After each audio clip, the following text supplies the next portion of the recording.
Hello दोस्तों, आप सभी का स्वागत है आपके अपने चैनल बडीजी स्टडी पॉइंट में। तो सबसे पहले हम वैदिक काल के बारे में थोड़ी सी चर्चा कर लेते हैं। वैदिक काल उस समय को कहा जाता है जिस समय वेदों की रचना हुई थी, और वेदों की जो रचना हुई थी उसके आधार पर वैदिक काल को दो भागों में बांटा गया है।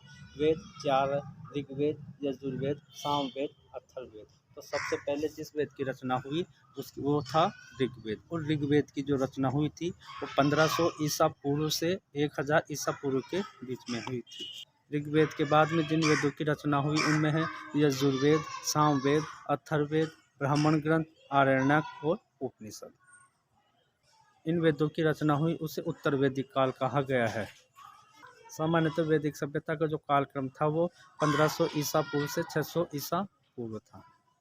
अपना पहला प्रश्न, वैदिक सभ्यता का निर्माता किसे माना गया? तो दोस्तों, जो वैदिक सभ्यता के जो निर्माता थे जिन्होंने इसकी नींव डाली वो आर्यों को कहा गया है, और ऋग्वेद में आर्य शब्द का कुल 36 बार उल्लेख हुआ है।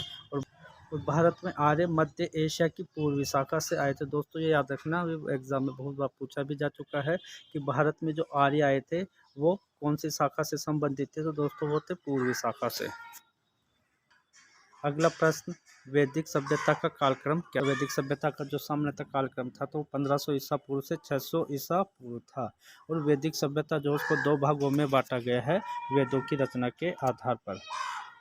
इनमें से ऋग्वेदिक काल का जो समय था वो 1500 ईसा पूर्व से 1000 ईसा पूर्व था, और इसे ऋग्वेदिक काल इसलिए कहा जाता है क्योंकि इस समय एकमात्र वेद ऋग्वेद की रचना हुई थी।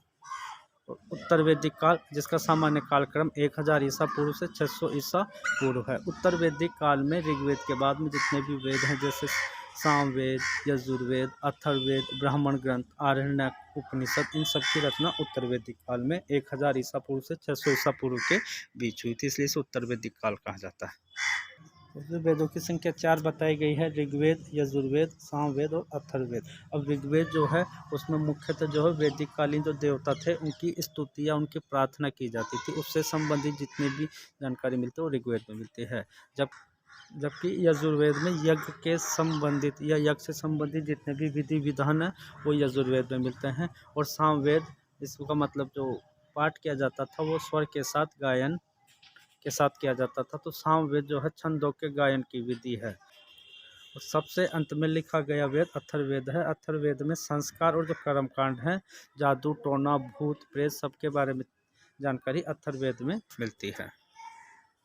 अगला प्रश्न, आर्यों का मुख्य व्यवसाय क्या था? दोस्तों आर्यों का जो मुख्य व्यवसाय जो था वो पशुपालन था, जबकि इनका द्वितीय जो व्यवसाय था वो कृषि था। अगला प्रश्न, वेरी मोस्ट, वैदिक साहित्य को किस नाम से जाना जाता है? तो दोस्तों वैदिक साहित्य जो है उसको श्रुति साहित्य भी कहते हैं, पौरुष साहित्य भी कहते हैं, और नित्य संहिता साहित्य भी कहते हैं। श्रुति साहित्य ऐसा साहित्य जिसे सुनकर लिखा जाता हो या सुनकर एक पीढ़ी से दूसरी पीढ़ी में अंतरित किया जाता हो उसे श्रुति साहित्य कहते हैं। अपौरुष साहित्य, यह साहित्य जो है मनुष्य के द्वारा लिखा नहीं गया अपितु जिन्हें ईश्वर ने ऋषियों को आत्मज्ञान देकर उनकी रचना की है वो अपौरुष साहित्य कहलाता है। वेदों को नित्य संहिता भी कहा जाता है क्योंकि ऋषियों के द्वारा यह ज्ञान कई पीढ़ियों तक अन्य ऋषियों को मिलता रहा, इसलिए इसे नित्य संहिता भी कहा जाता है। अगला प्रश्न, वेद त्रय किसे कहा जाता है? मोस्ट क्वेश्चंस, वेद त्रय ऋग्वेद, यजुर्वेद और सामवेद को सम्मिलित रूप से वेद त्रय कहा जाता है। अगला प्रश्न, ऋग्वेदिक काल की सबसे पवित्र नदी कौन सी थी? दोस्तों ऋग्वेदिक काल की जो सबसे पवित्र नदी थी वो सरस्वती थी, जबकि सबसे अधिक बार जो उल्लेख हुआ है वो सिंधु नदी का हुआ है, और सरस्वती नदी को नदीतमा सभी नदियों में सर्वश्रेष्ठ कहा गया है। दोस्तों ध्यान रखना कि सिंधु नदी का ऋग्वेद में सबसे अधिक बार उल्लेख हुआ है, जबकि सबसे पवित्र नदी सरस्वती को माना गया है। अगला प्रश्न, गायत्री मंत्र व अस्तोमा सदगमया जो वाक्य हैं उनका उल्लेख किस वेद में मिलता है? दोस्तों जो गायत्री मंत्र जो अस्तोमा सदगमय जो वाक्य हैं जो उक्ति है उनका उल्लेख हमें ऋग्वेद में मिलता है। जो गायत्री मंत्र है उसका उल्लेख हमें ऋग्वेद के तीसरे मंडल में मिलता है। और गायत्री मंत्र की रचना दोस्तों विश्वामित्र ने की थी, ध्यान रखना। और जो गायत्री मंत्र है ये सूर्य देव को समर्पित है, ये मोस्ट है, ध्यान रखना भाई। गायत्री मंत्र का उल्लेख ऋग्वेद के तीसरे मंडल में है और इसकी रचना विश्वामित्र ने की और यह है सूर्य देव को समर्पित है। अगला प्रश्न, ऋग्वेद में पुरंदर शब्द किसके लिए प्रयुक्त हुआ है? दोस्तों वेरी मोस्ट क्वेश्चन, ध्यान रखना। ऋग्वेद में जो पुरंदर शब्द है वो इंद्र के लिए प्रयोग में लिया गया है और पुरंदर का अर्थ होता है दुर्गों को तोड़ने वाला। और ऋग्वेद में इंद्र के लिए या इंद्र का 250 बार उल्लेख हुआ है। अगला प्रश्न मोस्ट कर लेना दोस्तों इसको, कि दास राग जो युद्ध था उसका उल्लेख ऋग्वेद के किस मंडल में मिलता है? तो दोस्तों जो दास राग जो युद्ध था उसका उल्लेख ऋग्वेद के 7वें मंडल में मिलता है। अब यह जो युद्ध था दास राग युद्ध, यह परुष्णी या जिसे रावी नदी भी कहा जाता है उसके तट पर भरत या जो सुवंश का जो राजा था सुदास और 10 राजाओं के मध्य हुआ था। अब इसमें सुदास जो था उसका एक पुरोहित था विश्वामित्र।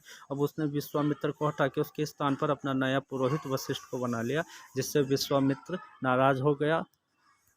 और विश्वामित्र जो था उसने 10 राजाओं से संपर्क किया, जिसमें 5 आर्य राजा थे और 5 अनार्य राजा थे, और उनका एक संघ बनाकर सुदास के विरुद्ध आक्रमण कर दिया। लेकिन फिर भी इस युद्ध में विजय सुदास की ही हुई।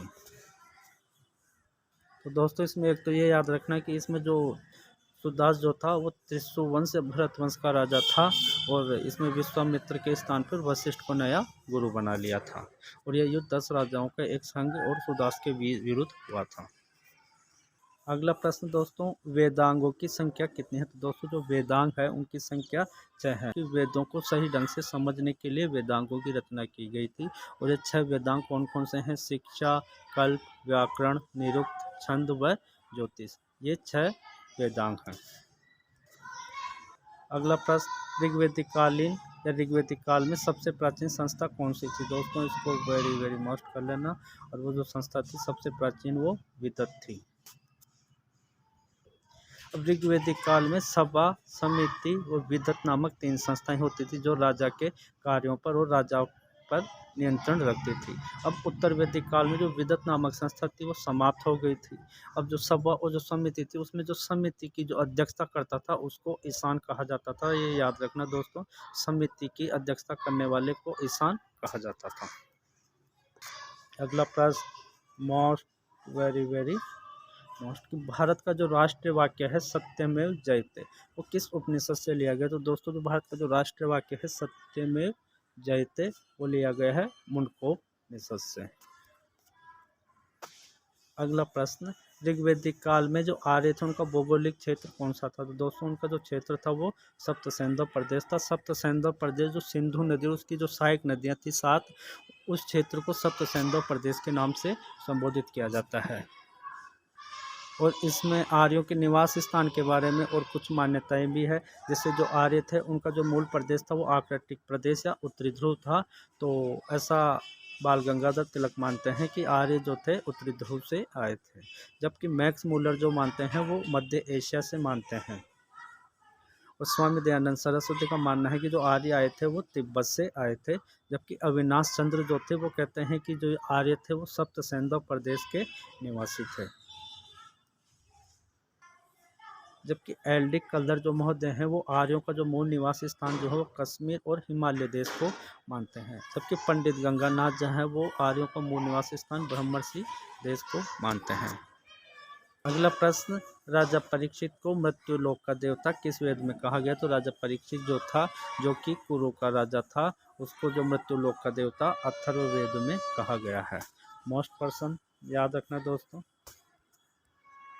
अपने वीडियो का अंतिम प्रश्न, मोस्ट, सभा व समिति को प्रजापति की 2 पुत्रियां किस वेद में कहा गया? तो दोस्तों सभा और जो समिति जो थी जो कि राजा के कार्यों पर नियंत्रण रखती थी, राजा के निरंकुशता पर नियंत्रण रखती थी, तो उनको प्रजापति की 2 पुत्रियां किस वेद में कहा गया? तो वो कहा गया है अथर्ववेद में। दोस्तों जैसा कि आज हमने वैदिक सभ्यता से संबंधित जो कुछ महत्वपूर्ण प्रश्न थे उन पर चर्चा की थी, जो कि आपकी सभी प्रतियोगिता परीक्षाओं की दृष्टि से बहुत ही ज़्यादा महत्वपूर्ण है। अगर आप इसी प्रकार के और वीडियो देखना चाहते हैं तो हमारे चैनल बडीज स्टडी पॉइंट को लाइक और सब्सक्राइब ज़रूर कर दें, जिससे हम आपके लिए और महत्वपूर्ण प्रश्नों के ऐसे वीडियो आपके पास लाते रहें। धन्यवाद दोस्तों, मिलते हैं अगले वीडियो में